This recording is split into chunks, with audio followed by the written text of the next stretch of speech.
Hey everyone, this is Brady Cargill, and today I have Doug Cunnington with us. Doug Cunnington runs Niche Site Project. He's got the podcast, he's got YouTube, he's got his portfolio of sites, and he does an excellent job of teaching people how to grow and get started in online business. So I'm sure we're going to get into that. Doug, thanks so much for hopping on the podcast and YouTube. My pleasure to be here, and I'm pumped. Thanks for inviting me. Yeah, absolutely. So let's get right into it. So run us through your start of how did you get involved in entrepreneurship and kind of build yourself up to where you are now? I really had no interest in like side hustles or entrepreneurship. And I went to college as a computer engineering degree and got a corporate job, did that for about 10 years or so. So I was doing testing, software stuff, project management in the management consulting area. So definitely like a worker bee type, and really didn't have any big aspirations or anything like that. And in about 2013, I found the Smart Passive Income podcast, got really obsessed. I listened to pretty much all the episodes I could, had a lot of different jumping off points. And eventually, which was only maybe a few weeks, I started my first site and made a bunch of mistakes, slowly figured things out, and was side hustling for a couple of years until in 2015. So about 2 years later, I got laid off from that corporate job, at which point I decided to take it full time and really give it a shot, use all that spare time that I wasn't working my full-time job or commuting or anything like that. And that's been almost 6 years at this point, which is amazing.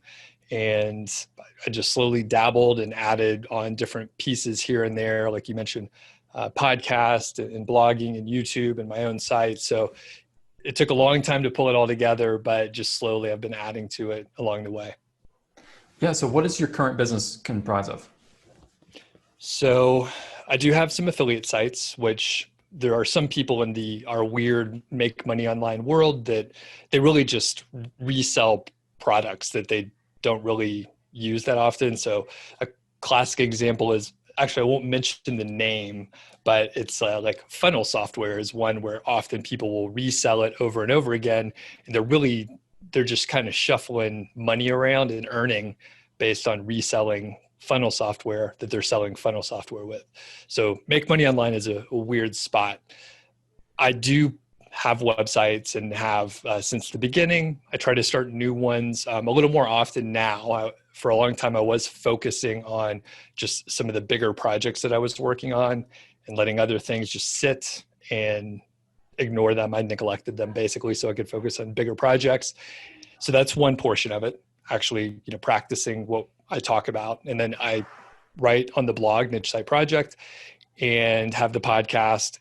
I have a course as well, or a few courses, all in this sort of area of affiliate marketing, SEO, building websites. So at this point, they're all sort of relatively equal, although from, where I am prioritizing some of my tasks, it's shifting over time. And I know we're going to talk about that a little bit more later. Yeah, and it's really amazing to me just looking at all of the different kind of pots you have your hand in as far as your business. Like you've got Niche Site Project, you've got the podcast, you've got YouTube. You produce content at a rate that is just sickening to me. Thanks. That is part of the goal, is to individually make other creators sick to their stomach, and they're like, how could I keep up? But I mean, really, like I said, it took time to build everything up. And at this point, I feel like I'm lazy because I am not pushing myself as hard, but it was around the systems that I set up. And I have a very small team. So at one point I had 2 VAs and like 1 video editor. Now I just have 1 VA and a video editor. So, I mean, there are areas where you can put a system in place, keep it pretty like lean, because I really don't want to have a big team at this point. And I don't want to, have a bunch of people waiting for me to tell them what to do. I think that's so interesting because I do have kind of a big team. Brand builders, we have, it's not huge, like at any given time, depending on what we have going on, like say 20 to 40. And it can be a hassle. It can be brutal. Yep. And I mean, you probably have it set up really well, right? Where you have a few managers that you deal with directly. So there's a lot of delegation and a lot of there's not as many touch points as if you had, it would be impossible if you had, 20 to 40 people reporting to you directly. That's pretty much impossible. That's a nightmare for most people. So even with managers in place, you still have to manage the whole team, which is giant. Yeah. So it sounds like you've cut back a lot. So your operation used to be much bigger. No, I've always kept it fairly lean. At times I've hired writers specifically to, produce a lot of content, but never on a full-time basis. And it's always been project based. So it's a lot cleaner from my perspective. So I know for 6 weeks or 6 months, I will need to interact more directly with certain people, and that's okay. Usually once you get into a groove, the touch points are reduced. You don't have to have as many interactions. But from my corporate career, I knew that I didn't want to have that org chart. I didn't want to be someone who had a big team, just because I didn't really enjoy it in the past. Luckily, from the corporate career, I learned how to do it. So I can spawn up a team if I need to. I could train really well. I used to handle all the onboarding for pretty huge teams. And it was really valuable, and you learn on the job, you get paid, all that stuff. And these were for, big multi-million-dollar projects with, tier one, huge companies that we all know. Yeah. So you got started on your entrepreneurial journey while working, I guess, full time. Yep. And it was just, honestly, I was looking for other podcasts to listen to. I was big into homebrewing beer and just all that whole beer counterculture and subculture. And I kind of got burned out, ran out of beer podcasts to listen to. I mean, I would literally just walk around all day or exercise or whatever and listen to beer podcasts sometimes at work. And I ran out of them. So I was just browsing on entrepreneurship and other business podcasts. And then, like I said, stumbled onto Smart Passive Income. And that was the main jumping off point. So you're a beer guy? Yeah, very much. I mean, the shelf of books right there is all beer books. And I have, I think, more beer books than I have business books. That's something I've never gotten into. I just cannot get the taste of beer. I just don't like it. Well, you know what? I didn't either until we started home brewing. So some friends and I got a kit, and we brewed a couple batches, and we were drinking Coors Light, and we drank Bud Light quite a bit. And then after that, we all got obsessed and really started to develop a good flavor for it. And I mean, I used to not like whiskey either, but now I love whiskey and bourbon and can really go into it tastes like you're drinking smoke if you're not used to it. And then once you do, then you could drink almost anything. So, but yeah, I love all alcohols out there. Is that what motivated your desire to build an online business, to just have plenty of time to brew beer? Funny enough, no, not at all. I think I enjoyed learning something new, and then also using a little bit of my technical chops, and earning money was just the interesting part. I mean, I wasn't super into side hustling or earning extra money. I'm more sort of involved or interested in the financial independence movement, which is a whole other area that we could talk about as well. But I mean, I really wasn't paying attention to any of this side of sort of the world. I mean, I realized how big this whole genre is now, but I really had no clue and was ready to keep working at the same company. I mean, I had, again, the typical corporate job in IT where your raises are, 2-3%. If you're a little above average, and it takes, years to get promoted. So you maybe get a, 8 to 12% raise. And I felt like that was fantastic. And now I look at it and it's pennies for what you can make on your own working online. So it sounds like you're pretty happy at your day job. The old day job. Yeah. Project manager. Sorry. Yeah, I think it was okay. I think the years have softened me a little bit. So it's been 6 years, but I mean, you deal with the politics and just to be clear, no, I wasn't super happy with it. At some point I realized I'm working from home most of the time, and I'm pretty efficient at my job. So I was working less during the day, and I was able to have a lot of freedom because I was working from home. So I wasn't really happy with it. It had great benefits, had really good pay. And in hindsight, I do see that I was trained really well in some areas where I, bump into people, other peers that don't have a corporate background. And it's dramatic. Like if someone didn't have the corporate environment, which sucks, I didn't like it, but you learn some valuable skills in building teams and interviewing, project management in general. I have my PMP, which is a reasonably difficult certification to get. And I got all that on the job, which is fantastic. I think it's a lot more common now, but I've had it for 12 years at this point. What skills from your job do you feel like helped you kind of make the leap into entrepreneurship? I think part of it was, the project management, super helpful. You learn how to set up systems and templates and continuous improvement, things that we may hear as buzzwords, but I actually did it on the job and have like a formal training in it. So extremely helpful there. And when I do see people that struggle scaling their business, whatever it is, if it's, niche sites or some other online venture, a lot of times it's those things. It's templates, systems, trying to figure out how to not recreate the wheel every time. Once they understand that that's a great thing to do, it's not really hard, but you do have to sort of build that skill up. The other part is just the big projects that I was working on and addressing issues that are catastrophic without enough information, which is a lot of what entrepreneurship is. You have incomplete information, you have to make decisions, move forward, maybe assess things along the way.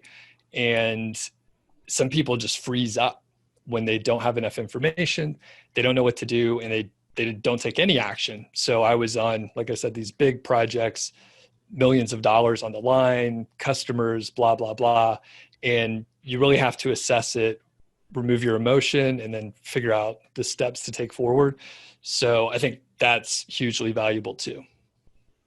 If you could, so say you could go back to when you were at your full-time job, would you have made the leap into entrepreneurship at a different point? Or do you think everything you learned really kind of boosted your online business? I think so. I got laid off, and there's a chance that I would still be doing that job if they didn't lay me off. So I wouldn't change anything. Again, the salary was really good and the benefits were really good, but I do know I love where I'm at right now, and I'm definitely happier without the job. And I've been able to grow my business and learn more things than if I stayed at my old job. So I don't think I would have left sooner. Everything seems great right now, so I wouldn't change anything. Gotcha. And just so I'm clear, what was the time difference between when you started your business and when you got laid off? So 2 years. So I found Smart Passive Income in 2013 and then got laid off in the July timeframe of 2015. Gotcha. And it's interesting to me that, you mentioned Smart Passive Income a few times now, but I mean, looking at your business as it is right now, Niche Site Project, YouTube, podcast, you're doing the exact same thing that Pat Flynn did. Yeah, much smaller, but yes, that is 100% right. Just slowly spread the platform. Yep. And this is one thing. So I was chatting with Ron Stefanski last week. Do you know him? Yep. Great guy. And he said that someone had asked him, okay, well, if these guys are true gurus, like you or like Doug, Spencer, John Gillen, whoever, why do you share free information? And Ron had a pretty good answer to that. What would you answer to something like that? So a couple things. One, I have a few answers. So we'll sort of lean into it, and feel free to just interrupt too. But number one, if you are teaching how to do something, you're learning it even more in a depth where you have closer to mastery. If you can teach someone else how to do something, you really have to understand it and be able to communicate it. I know plenty of people who are good practitioners, but they can't quite break it down for a new person. Sometimes people can break it down and then they move into an expert sort of area where it's harder for them to communicate with sort of beginners. So I think you learn things much better if you could teach it. The other part is it's rewarding. I get emails every single day where someone is thanking me for something that they've learned. They're earning money on the side they never thought they could before. And that just inherently is like, oh, that feels good if someone is benefiting from something that I'm just free. And I think, let's see, trying to think if there's any other just big areas. So that's sort of on the just feel good side. The other part of it is, so I made money initially from affiliate marketing and actually like building these sort of niche sites, affiliate sites, and whatever. And that's great. But the thing a lot of times we don't talk about it, I do try and bring it up just for full disclosure. With these affiliate sites, you're dependent on Google traffic or some other traffic source, and then usually Amazon for the Amazon affiliate program and what they're going to pay you. If it's some other program, ClickBank, some other individual company, sure, you're dependent on them, whatever it is. And the fact is, that's a pretty big risk point. So once I kind of had the foundation laid, I pretty much right away decided I want to make sure I have like a personal brand. I want to make sure I have an email list. I want to make sure I'm not 100% dependent on a business model where there's two major pieces, the monetization and the traffic, I have no control over. So having your own brand, it removes a lot of that. So I may have some risk on YouTube search and YouTube traffic. Maybe there's some risk on Google search traffic heading over to Niche Site Project, but I have an email list and that's like something I manage completely. So it just removes the risk a little bit and it diversifies from that standpoint. A lot of people won't say that, but guarantee you 100% behind closed doors, that's what they're saying. Like if you don't have that personal brand, if you don't have your own products, that's a liability. Yeah, 100%. And kind of moving through what you just talked about, I think when people say like, oh, well, if you were really good at this, you wouldn't teach it, you just do it. I think they discount the emotional joy that comes from teaching someone you care about something you love. Like I know it makes me flat out giddy when my family asks me about internet marketing because it's something I love. I love inspiring and empowering entrepreneurs. And when they ask about it, like when I can teach, it's one of the greatest feelings in the world. And I don't get people who email me daily saying, oh, you've changed my life. But I do get the occasional like, hey, what you said really helped. And man, that is worth so much. Like at the end of our lives, I think what matters a lot more than the number in our bank account is how many lives we've improved and helped. And I know a big passion and purpose for me is like inspiring and empowering entrepreneurs. And I would do anything because I think when we do that, we help the entire world. And it sounds like you're doing that on multiple fronts with blogs, with YouTubes, and with podcasts.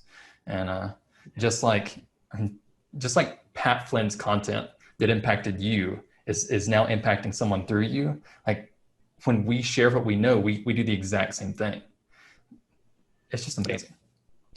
And I think, thanks for saying that. I think you and probably Pat Flynn are a lot nicer than me because I do get sort of YouTube comments are bananas. You'll see in time, you'll see.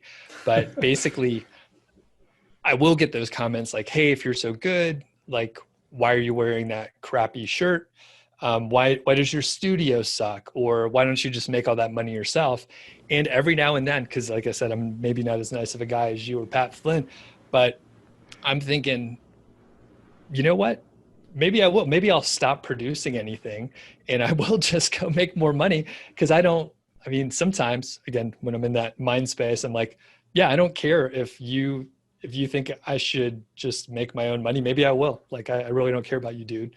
But those are just those dark moments where I read too many comments. But most people are complimentary. And the cool thing is like, once you do put yourself out there and some people are showing up, like they'll miss you when you stop. And I think Seth Godin says this a lot in some of his podcasts and his books. But yeah, if you're doing great stuff, people are going to miss you if you stop doing it. And that's sort of like a nice benchmark. And I know sometimes when I maybe have a vacation and don't do a live stream, or I'm gone for a bit, I will get an email like, hey, missed you over this past week, blah, blah, blah. And I mean, again, that feels good. Like people are missing you when you're gone. It is so funny. The things that like our quote unquote haters harp on. They're like, oh, your clothes aren't nice enough for internet marketing to be earning what you're earning. Like, are you kidding? I earn enough where I don't have to wear a suit. Yeah. And I think like once I, take a step back and I'm like, yeah, I mean, I obviously know what I'm wearing. And honestly, most of the time it's just this black t-shirt. Cause then whenever I do video, it's congruent with the other videos. So it's actually just easier to wear the same thing over and over again. And a lot of people do it. It's not like I made it up, but yeah, it's little small things people could nitpick on. But hey, if they're leaving a comment on YouTube, then it means they watched the video and they're playing with the algorithm with me. So that's all good. They're increasing engagement. Your haters are Yep. making you more famous, Doug. Yeah. That's funny about the shirt. I didn't know that. Now that you said that, like I watch your YouTube videos.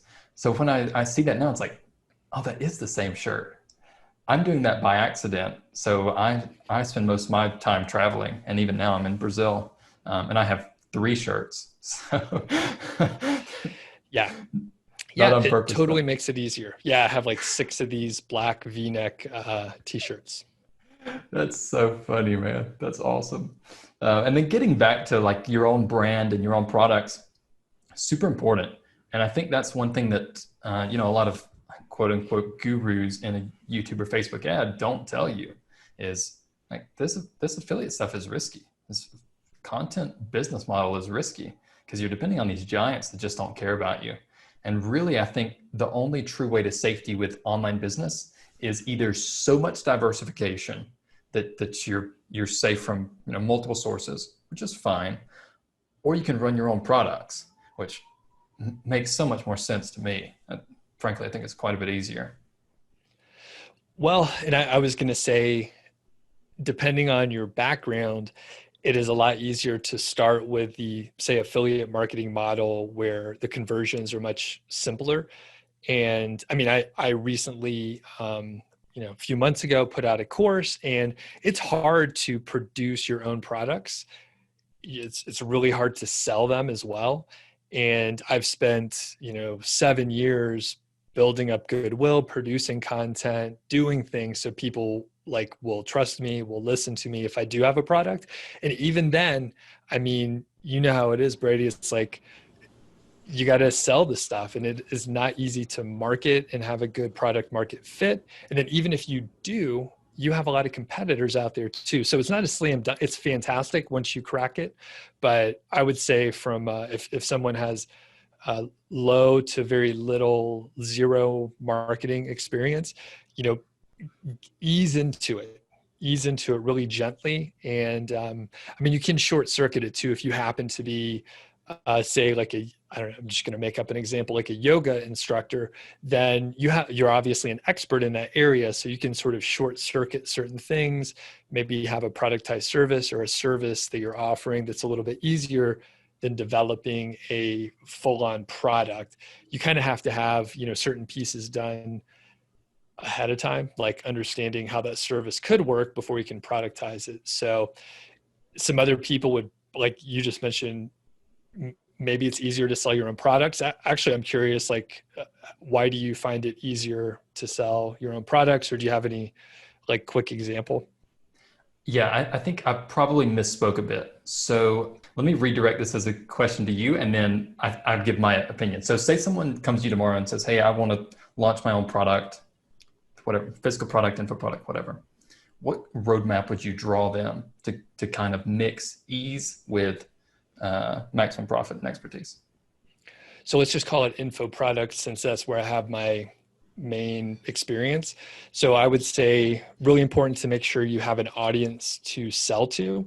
And then the other, just to keep it super simple, the other part is to launch a product as quickly as possible in a beta format, probably delivered in a live situation like a webinar, or even, if we're keeping it as cheap as possible, just a YouTube live where it's, private, unlisted, so it's not to the public. And at that point, you're able to, launch quickly, right? And then you're able to sell quickly to make sure that people are going to buy that thing. I've heard from so many people who spent 6 months developing this full course, zero audience, and they tried to sell it. And maybe it's a great product, but there was no one there to buy it. And they did it all in a vacuum. So by delivering a course live, which is typically how I will launch a new course, deliver it live, you get feedback immediately, right away. You can work with a small set of people, and then you're able to tweak it for when you actually shoot the video or, put it in writing or however you're going to deliver it. So just sort of a piecemeal approach and ease into it. Always do a beta. I skipped the email list portion there, but as you're building your audience, they go into an email list. So you could build that relationship and have some correspondence back and forth, so you know what's important for your audience, which will inform you for when you create that course. Yeah, and I think that's similar to the advice I would give. So if someone came to me tomorrow and said, "Hey, I've got a dream for teaching yoga info product or whatever," I would say you're probably best off, if you don't have an audience, to start as content business, affiliate marketing, and ad income. And what that does is it allows you to build that audience you were talking about, like build that email list, really kind of figure out your niche. Because I think one huge problem is people say, "Oh, I want to launch a product," but they don't really know if anyone wants or needs that product. This is my problem as a beginner entrepreneur, is like, "Oh yeah, I wanted to launch all these products." No one cared and no one wanted them. So I say start, like in most cases, start in the affiliate and in that like AdSense space where you can build that income, build that expertise, build that audience. And then when you're ready, when you've got some cash flow, when you really know the niche, okay, at this point it's time to launch your product. Yep, exactly. And I think it's all about like breaking it down into the steps, because there's just way too much stuff. I've moved over to a new learning management system in LMS, and I've used a few of them. I'm pretty proficient in putting together courses, sales pages, and otherwise. And it still took a long time, and I know how to do it just because it's a new system. So if you throw an uninformed and unexperienced person into email marketing and LMS, all the other things, it's overwhelming and you will really get stressed out. Trust me. And if you have to shoot video, oh my gosh, that's insane. It takes a lot of time to shoot video, especially if you're trying to stick to a script and use a teleprompter, or like whatever methods, like there's no like shortcut for that. You just have to do it. Yeah. So when I was talking about how I think your own product can be easier than affiliate marketing, I was talking, very late game, I think having one of your own product is easier than having 20 different affiliate programs. And got to figure out the risk reward profiles there. But I think per unit of risk for unit of reward, I think having your own product is at least as easy as affiliate marketing. Did that make sense? Oh yeah. And actually, like you and I, Brady, we've corresponded before. We have like similar markets for the folks that we talk to, and we've tried to promote each other's stuff before. And it's harder to sell someone else's product to your audience. And even if it's a really tight fit, sometimes there's some little mismatch, or we haven't like cracked the code. And when it comes down to it, right, we don't want to hammer our audiences that we've spent so much time building with offers that they're not interested in, because then we're just selling. We're like, "Hey, will you help? Like, can you buy this thing?" But really we want to like offer value. And then if the right offer comes along for them at the right time, that's wonderful. But at the same time, it's like, okay, we want to tread lightly on, selling things, which, I mean, I can totally appreciate that. I mean, I'm on many email lists, and at some point, sometimes I get tired of constantly being sold to. So it's definitely a balance. So yes, to that point, way easier for me to sell my stuff to my list than other products in general. And I'm always like, I want to make sure I'm not overstepping, even though I'm offering value and building a relationship over years with people in the audience. How do you tread that line of not overstepping, providing continual value, but also selling crap? When I'm not selling, I usually just provide really good value, and I have a lot of interaction with usually via email, but sometimes on YouTube, especially live streams, a lot of individual interaction where if somebody asks me a question, as long as it's not something that someone could like easily Google, I will usually give them a short but informative response. So with that, I'm like value first, getting them great information, helping them individually. And then when I actually do sell, I sell it pretty hard. I think I heard maybe Ramit Sethi or Derek Halpern, who I consumed a lot of their content, took several of their courses individually. And I recall them saying, when we're selling really hard, but when we're not, it's really valuable content, which is why, I bought and purchased like thousands of dollars worth of courses from those guys. Yeah, talking about interaction, I don't think there's anyone I know who does as good of a job of interacting with their users as you do. Like it's every Monday, is that right? You live stream? It is Fridays, but I'm thinking of switching Okay. days. So just, keep an eye out, folks, if you're trying to catch a live stream. Yeah, and you do a killer job of like, I mean, you're really answering questions and really helping people out. It really impresses me. Thanks. And I'm actually getting a little burned out because a lot of times it's the same questions, and the downside to that, happy to help the people, of course, but the downside is the longtime viewers, the folks that are more advanced, well, that's super boring for them to listen to the same beginner questions. So I am trying to figure out a way to mix it up, maybe bring a guest on, maybe we can chat, maybe you come on live and chat with me, just to mix it up and make it interesting for me, because we've sort of alluded to it, but I mean, I don't have to do a lot of the things that I'm doing as far as sharing the content and more information. So if it's not fun for me, if it's not sustainable, then I either need to change it or stop doing it. So the live streams, I need to change them up a bit. And like I said, maybe bring a guest on for most of them, at least for a few minutes, just so there's a whole other line of unpredictability, technical issues that we could run into when you're doing a live stream Yeah. interview. So, Yeah. Well, hey, if you're interested, just let me know and I'm down. all right. So let's chat about your current workday. So what projects do you have going on? And then how do you avoid that burnout, that grinding feeling? So sort of day to day and projects that I'm working on now, I have a new niche site that I started in the last few months within a course that I created a few months ago as well. Just, I've never done that before. There's obviously high pressure to build a site that's going to be sustainable, that will grow, because it's literally an example site within a course. So I do spend a little time on that, although it's highly outsourced in certain areas, especially the content writing. I typically, like a couple times a week, will end up thinking or doing some activity within YouTube. It could be writing scripts, it could be some admin, it could be looking at analytics, which now that I'm saying out loud, I probably spend too much time looking at YouTube analytics. There's just so much data in there.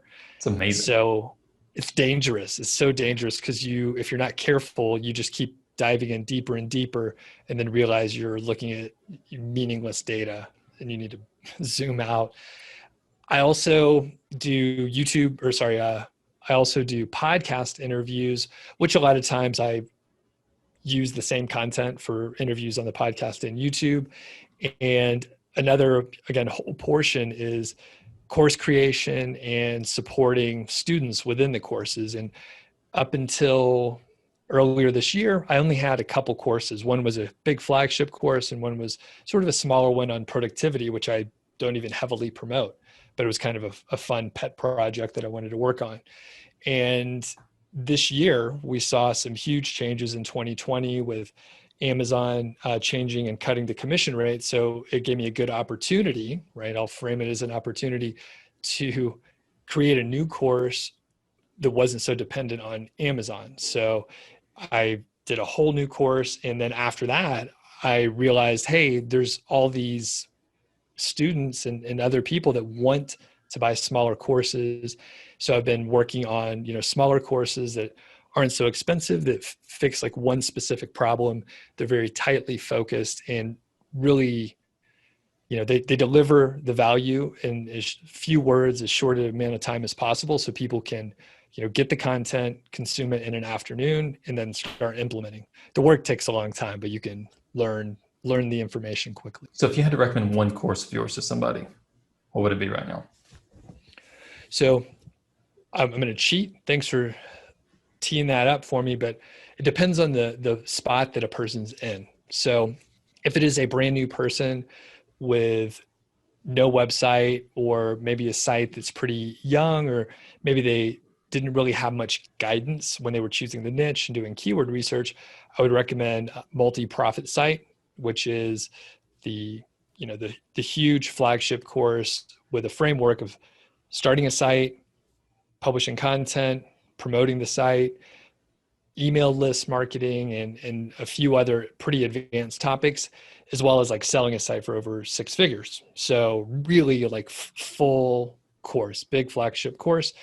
And if you have a site already and maybe it's plateaued, maybe it's stalled out, maybe you purchased the site and you're not sure what to work on. And that's the risk. I mean, if you do check out blogs and any other piece of content, you can find endless ideas on what you could work on. And that's the hard part. Like, you could do so many things to improve your conversion rates, or get more traffic, or get more links, or improve your rankings.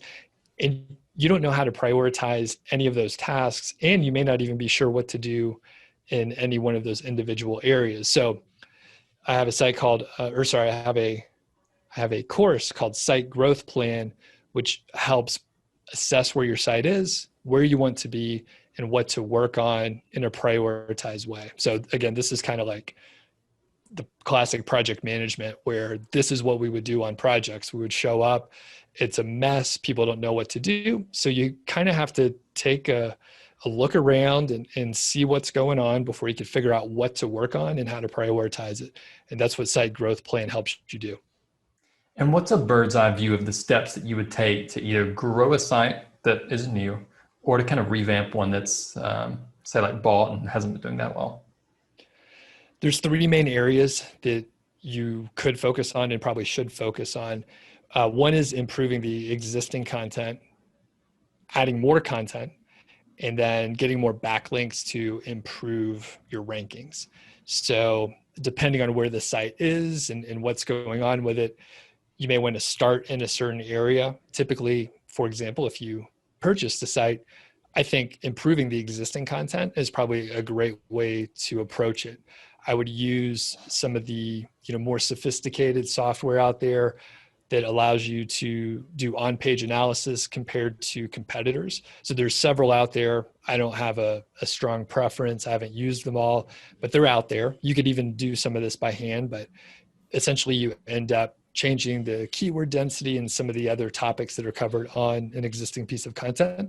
And additionally, right, you can add internal links. So there's tools like Link Whisper that Spencer Hawes created that allows you to, add internal links in a much more, it's an organized way. Like, you could pull a report and see where you should add links, and it makes it a lot easier to do versus manually.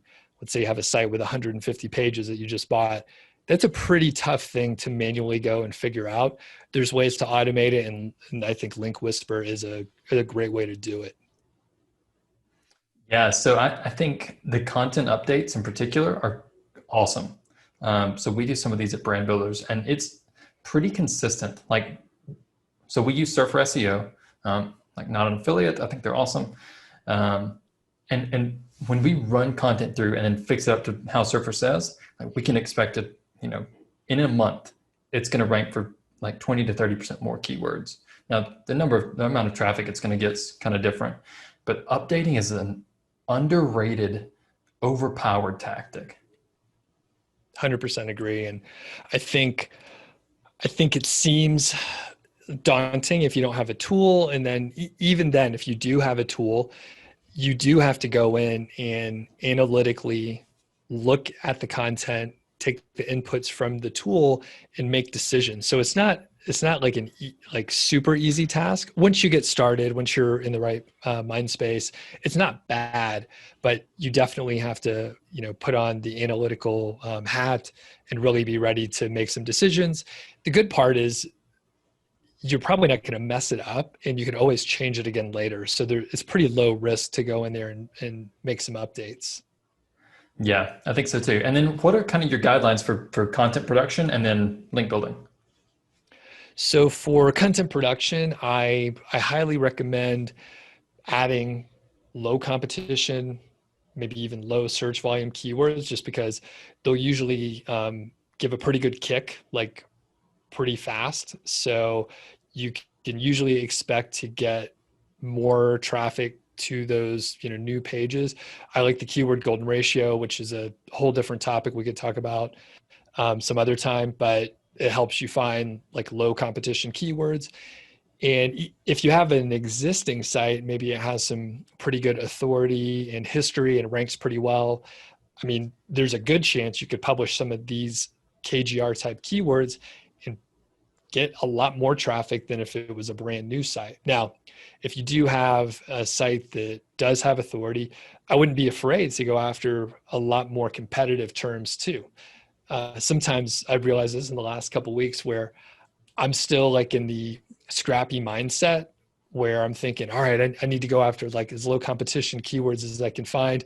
But on some sites, I don't need to do that. I should actually aim higher. And it's just, I've always thought like low competition, you got to do the low competition, long tail keywords, but you can move up over time, and I probably should. And as far as link building, I mean, I actually go in the opposite direction from, a lot of the other popular marketers out there who, while effective, like the shotgun skyscraper method, I hate getting those emails. I get, 5 emails a day from people spamming the internet, and unfortunately it works. But I have never taken that route. So I'm much more in favor of like a very slow, methodical, like networking approach where you become a hub within whatever your niche is. Maybe you take time, take the long view, right? I'm not in a hurry. Some other people are in more of a hurry.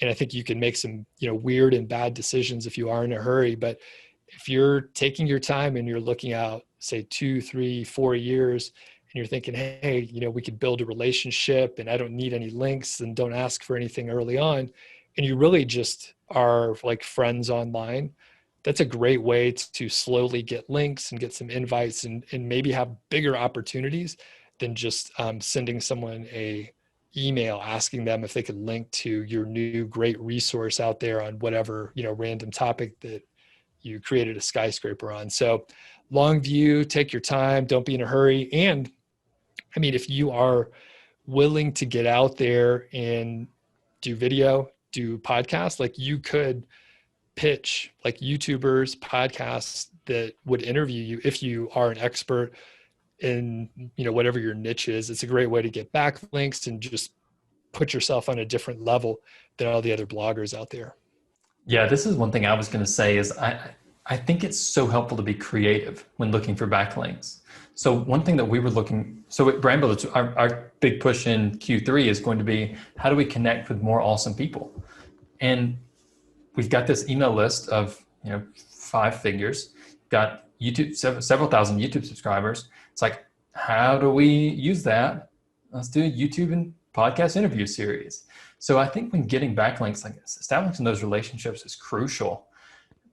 And I think the best way to do that is be a little creative. What do you have to offer that someone else could want, that they could benefit from? That's, oh my goodness, it's not a broken link on their site. Like they're going to say, you send them an email about a broken link, they're going to say, okay, thanks. And they're going to remove the link. That's it. So I think it does require a little bit of creativity. But Doug, you've built this amazing brand. So you've got all these projects. What's next for you? I don't know. I'm not sure. So I think in the short term, and I usually don't have like big, like long-term, like sort of goals or, I think, what did you mention? That one of yours is to help people. And what's your mission statement you just mentioned earlier? I want to inspire and empower entrepreneurs.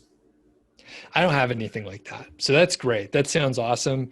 Maybe I should just take yours, but it's free. Usually, you can have it. I won't take it, but that's a fantastic one. I don't have any sort of big aspirational things like that. I am sort of looking hard at the YouTube side where I got burned out for a little while and I've been sort of cruising. I haven't been like aggressively trying to grow the channel in a more systematic way. And I'm thinking about that. I don't think it's necessarily the answer for like what I'm maybe quote looking for, because I'm not 100% sure if that matters to me, but it's an interesting way to, work on something that I like, which is video, speaking, and tightening up how I'm presenting the information so that it helps more people. So implicitly, like it would help the channel grow most likely, but at the same time, I'm not sure if that's like the big thing that I'm aiming for. On the other side, I know there's a lot of like smaller courses that I've been keeping a list of the ideas for a couple years. I have at least, 5 other ones, and I enjoy creating the material. It's a great way for me to work on a project that has a fixed result, and I know how to create I know how to create a course so that I can finish it, right? So it's great to start things and finish it. I know that's actually one symptom I see a lot of times is people will start whatever their online project is and they never quite finish it. They get maybe 90% done and then they're a lot more frustrated. I love, setting the goal, putting out the course or putting out a new video, what have you, to, complete that task. And then further on, I think we didn't talk about it much, but I'm interested in the financial independence area, which I believe a lot of people maybe get hung up on the retire early portion, and then they start having discussions about retirement, but really it's the financial independence. So I'm interested in that area and probably like helping people see, especially more advanced marketers like ourselves, like, hey, yeah, you can do things a little differently and you should probably figure out what to do with your money in a smart way. I know it's very sexy to just say, hey, I'm going to just reinvest. But like at the end of the day, like most of the time people don't necessarily want to have like an endless amount of money. And one problem with like continually reinvesting into your business, if you don't want to work all the time, like if you continually reinvest, like you're basically creating more and more work for yourself. So each person, I respect whatever, work a person wants to do.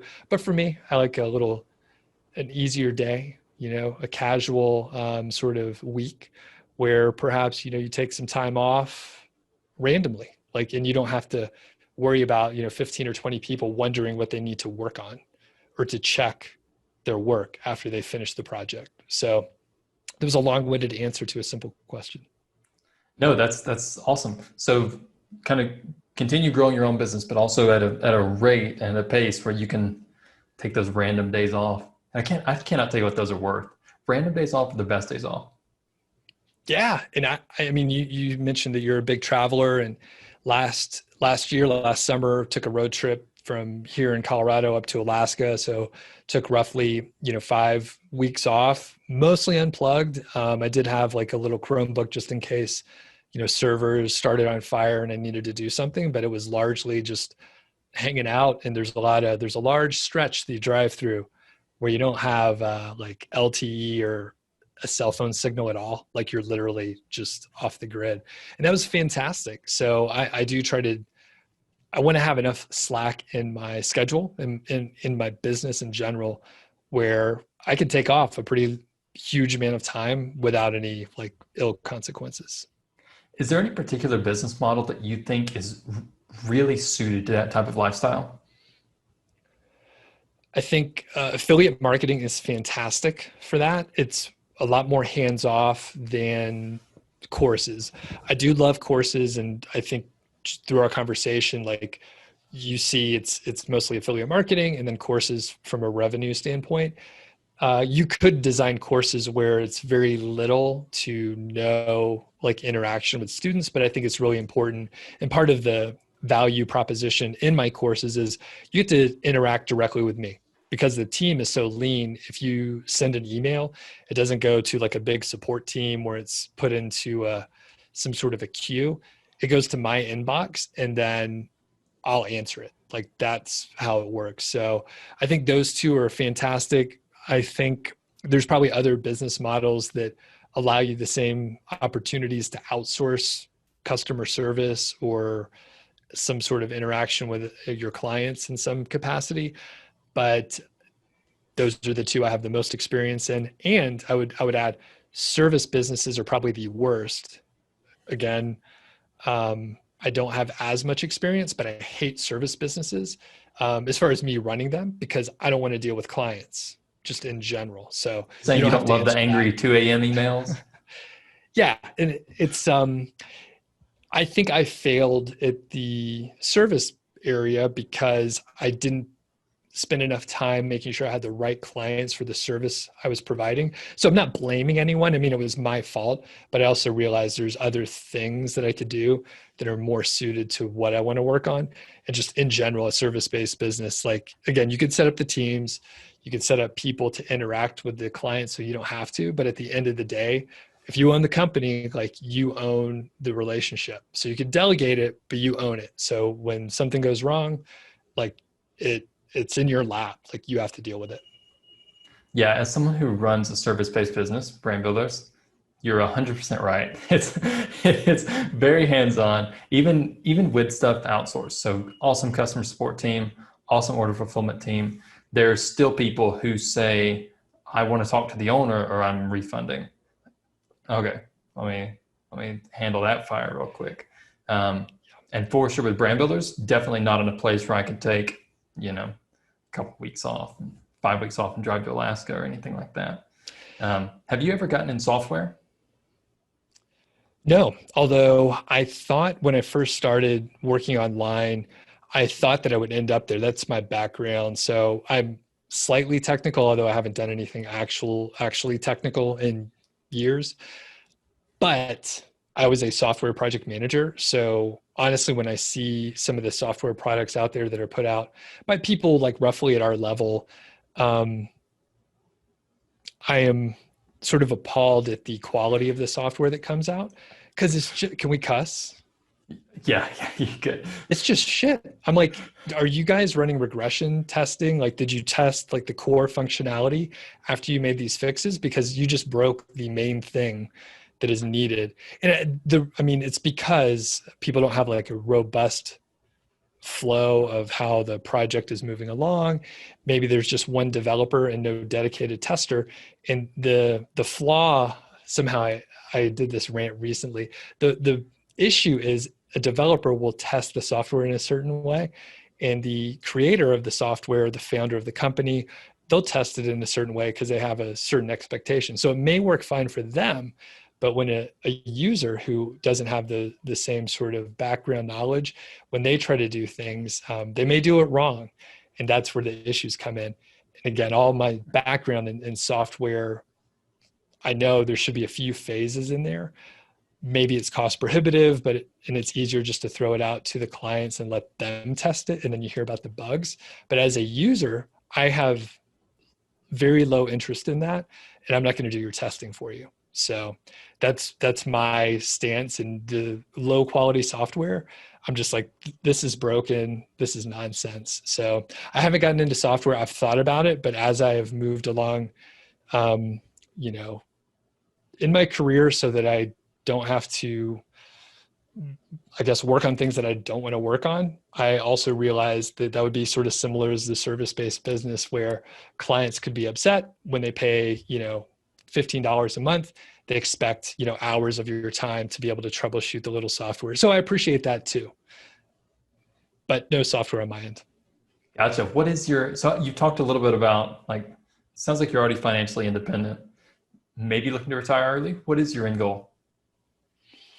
That I'm not sure either. There's a lot of definitions with the financial independence area. So per some definitions, yes, for sure. For others, like if someone, if you want to travel full time, that's very expensive depending on where you go and the way that you're traveling. But my end goal, I think the issue with the FIRE movement is a lot of people do get hung up on the retirement part, and then people see Mr. Money Mustache, Pete, or Carl Jensen, Mr. 1500. They see that they have a blog that actually makes money, and they're like, well, they're not retired. And the big issue that I have is like, I think people are discounting it and they're saying, hey, it's not possible to retire early, but they missed the point. It's the financial independence. So you can work on whatever you want to work on, even nothing, right? But most people that are good enough at, life to save money and like earn money, they're pretty good at earning money, and they like to do things, they're ambitious. So I think I'm fairly a busybody. So I'll probably keep doing kind of what I'm doing now, because I can choose exactly what I want to work on. Hopefully I'm getting better at making decisions on projects that I would actually enjoy. As I mentioned, I love the podcast and YouTube and producing the content and having the interaction with folks on the journey. So my end goal is probably just to make sure I'm working on things that are exciting for me, that are new, so that I can learn some new skills along the way. And the great part with, YouTube or a blog or a podcast, pick your poison there, is you can shift and pivot, and you can, let's say I want to move more into the sort of productivity area and do productivity kind of projects and experiments. Like there's whole channels out there that someone's just like, hey, I'm going to, wake up at 5 a.m. for a month or a year or whatever and see what happens. And they're doing great. Like people get into it. So I just want to make sure I'm working on stuff that's exciting, and I'm not working on projects where I'm thinking, oh man, I wish I wasn't doing this. And other big thing, I want to have that flexibility. So at a whim, I can basically plan on taking, a month or 6 weeks off with just a little planning ahead of time. Yeah, I think the whole idea of retirement in the United States is broken. Like we view retirement as, okay, now I can quit doing everything. I can let my husband or wife bother me 40 hours a week, and that's it. It's literally nothing. Whereas, have you heard of the blue zones? Okay, I've referenced this in other episodes. So there are these zones around the world where people regularly live above average lifespans. So above 100, some in Costa Rica and Japan and Eastern Europe and so on, called the blue zones. And one thing that's consistent in every single blue zone is that all of these centenarians have a purpose to their life. So there's one in Greece where this guy walks his cows like 5 miles every day. This woman in Japan wakes up every day with the explicit purpose of, I have to pray for my village and then help these younger people in the village learn how to be good and strong adults. So I think this idea of retirement as quitting is broken. And I think what retirement should be is independence. Like I think independence is the end goal. When you can say, hey, I'm not quitting on my dreams, but I am disconnected from being forced to do something. I can take 5 weeks off. I can, start businesses or open charities or whatever. And it sounds like you're, if not there, you're at least on your way. Yep, and I think I didn't know that was the term, but I've read a few articles on those, and it's yep, you got to have a purpose each day, and like working on things is a really good thing, and being, challenged. You don't want to do something super boring all the time. And I'm sure the guy that walks his cows or whatever you said, he has some other things that he's working on, but at least he has a purpose. He's like, I got to get up today. The cows are counting on me. Are they? Whatever it is. But I mean, to that point too, like one thing that I've like sort of wanted to do more and more of is just, get out in the mountains and hike. So I'm pretty close to some great hiking here. And I was back in Bozeman as well. And there were definitely stretches where I was like, I'm going to hike at least a few miles, like once per week during the week, like through Monday through Friday, where like my old peers at the corporate job, they would hardly be able to do that like at all, like during the weekend or whatever. And I'm like, I'm going to do it during the week and be sure I can walk a few miles. So that actually is a great way. Like I perhaps could create a vlog where I'm like, all right, it's Doug's like hiking on a Thursday, and I'm going to go like, climb some mountains and do some interesting stuff outside. And it gives me like an outlet, and I get outside. I have that purpose that you're talking about. Well, if you're looking to hike, I recommend Brazil. You talked about travel being expensive. So I am in a beachfront apartment, one bed, two bath. It's about $600 a month. I can get a pretty good dinner for like $6. And I went on an amazing hike yesterday to a place called, it was like Pico de Tijuca or something like that. I was hiking for about 6 hours, and it was just amazing, just wonderful. It's really pretty incredible, the lives we live. Oh yeah. Yeah. That sounds awesome. It is. So you're welcome to visit anytime. But Doug, closing up, some rapid fire questions for you. So what's one tool that you cannot live without?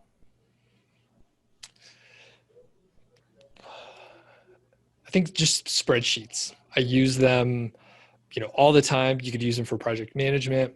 You could use them for keeping your books and, sorting through data, which I think that's a skill we didn't mention from the corporate job, but I find a lot of people, just don't know what to do with a spreadsheet, and they are really handicapped. You can pull amazing data. You could sort through it and search for things in ways that people don't really understand. In fact, in the old job, people didn't understand there either. I don't know like how they didn't eventually, figure out you can do a lot of lookups and stuff. But if you know how to do like VLOOKUPs and use a pivot table, like you're, 100%, 99.99% ahead of most people.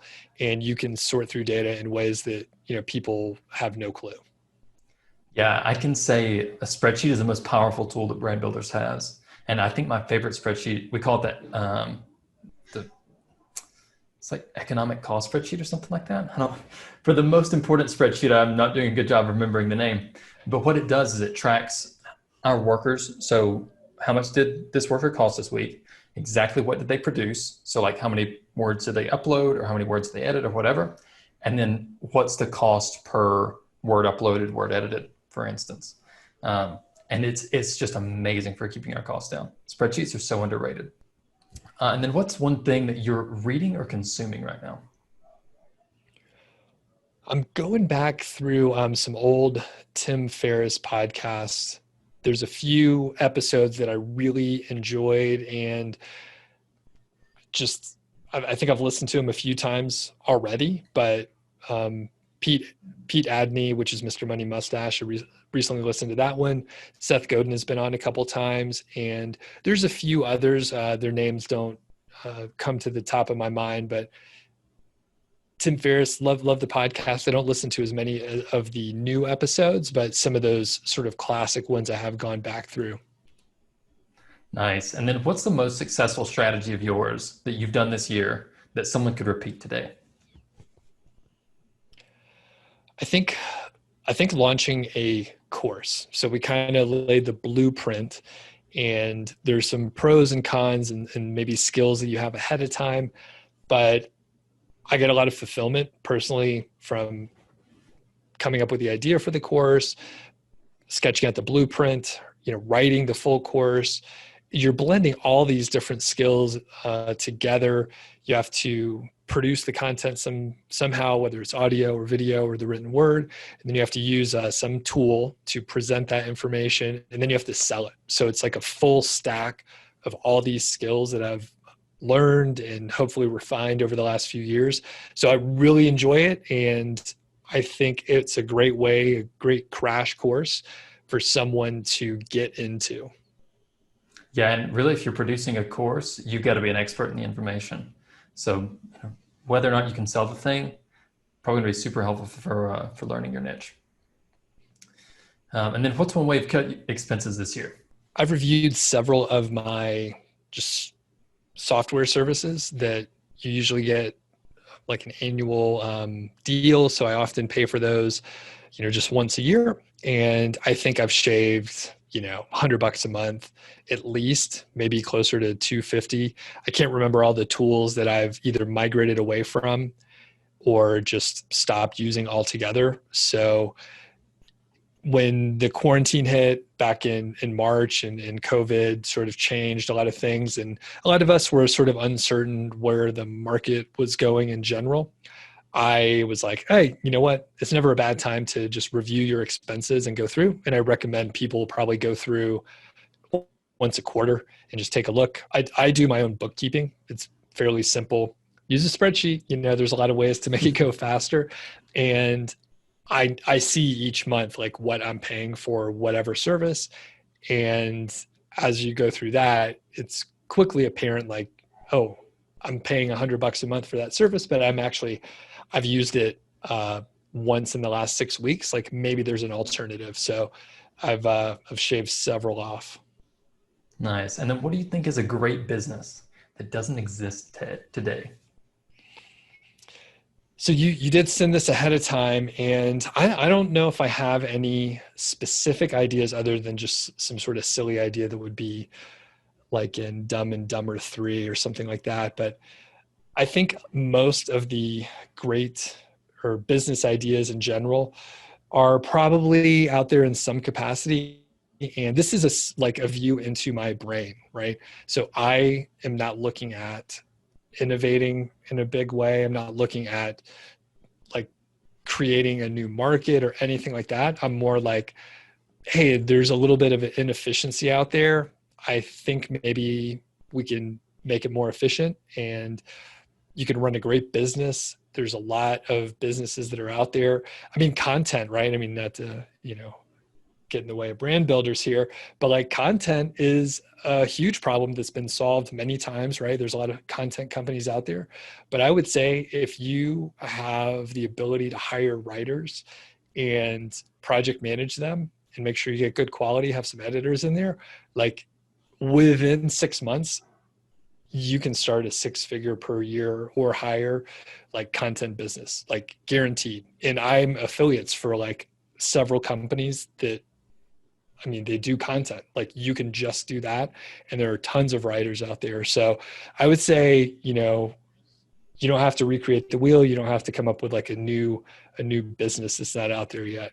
So that's okay. Let me just edit every word out of that.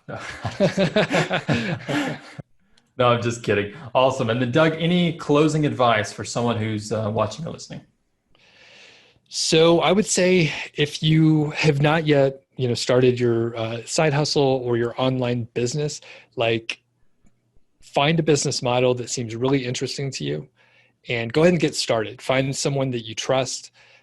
Don't skip around and find too many different people, even if it's in the same sort of genre. So if you're interested in drop shipping, just find someone that is trustworthy, that you like their teaching style and the case studies that they present, and stick with them, like work through it. So don't try and follow too many people. You could end up mixing and matching in the wrong way, and you may not be aware that you've put together a poor combination that's not going to work. And I think you should also stick with the same sort of business model. So I also hear from people that start with affiliate marketing and then they try to do some sort of funnel design and selling software, and then they move to drop shipping, and then they try FBA, and then they try some other thing and they realize that they've made no progress. They've invested a lot of money and even worse, time that they'll never get back. And they just keep making beginner mistakes again and again, where if they just would stick with one thing, like you will eventually get traction if you're trying to get better, trying not to make the same mistakes again. So, then if you have already started and you're at a point where you're trying to scale, I would say you really need to look at your current state of like what your business is. There's probably an area that you know is lacking. Maybe it's either underdeveloped or that you intentionally did not spend time working on it, and then figure out how to close the gap, like where we're at trying to get to. Usually it will mean changing what you have been working on. A lot of times, maybe we could publish a lot of content and then we can get sort of a baseline level of traffic and revenue for a given website. And you can keep pushing harder on the content. There's a chance you're sort of plateaued and you need to move on to a different area that is a little bit weaker. So you sort of make it a more balanced approach. So either go ahead and get started or figure out where you're stalled and what you need to work on and keep growing your site. Yeah, talking about kind of focusing deep as opposed to wide in an area. The internet is a place where jacks of all trades don't get rewarded, but experts do. And really experts get, 90% of the market share as opposed to jacks of all trades. And I think when you can be an expert in multiple things, that's how, true millionaires, true billionaires are created. So when you kind of combine expertise. Awesome. Doug, thanks so much for your time. Where can people get in contact with you if they want to reach out? Sure. So, well, thank you for having me, of course. And if you like podcasts, check out The Doug Show. So I talk about affiliate marketing and SEO and some random productivity things as well, a little bit of travel, but not too much. And then if you like YouTube, check out my channel. I have a ton of videos on, building a website, keyword research, SEO, link building. I do live streams pretty often. And then when you want to go a little bit deeper, you want to read something, I do have the blog, nichesiteproject.com. Awesome. Doug, thanks so much for your time and have a great day.